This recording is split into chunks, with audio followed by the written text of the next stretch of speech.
একের পর এক তথ্য ফাঁসে বিব্রতকর অবস্থায় পড়েছে আন্তর্জাতিক অপরাধ ট্রাইব্যুনালের প্রসিকিউশন টিম, যে কারণে গ্রেপ্তারি পরোয়ানা জারির পর পালিয়েছে গণহত্যা মামলার বেশ কিছু আসামি।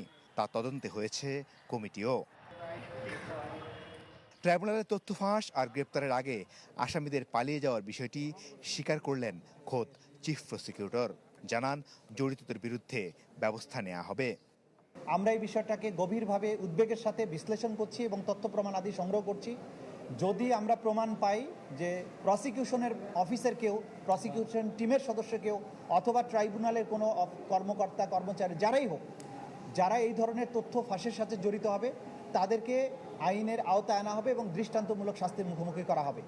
5 আগস্ট শেখ হাসিনা পালিয়ে যাওয়ার দিন রাজধানীর চাংখারপুলে 7 জনকে গুলি করে হত্যা করা হয়। এ ঘটনার তদন্ত শেষ হয়েছে বলে জানান চিফ প্রসিকিউটর। হাতে পেয়েছেন খসড়া প্রতিবেদন। যে গুলি করেছে তাকে আইডেন্টিফাই করা হয়েছে, তাকে গ্রেপ্তারও করা হয়েছে। এই চূড়ান্ত রিপোর্টটা ঈদের পরপরই আশা করি আমাদের হাতে আসবে এবং সেটারও বিচার প্রক্রিয়া শুরু হয়ে যাবে।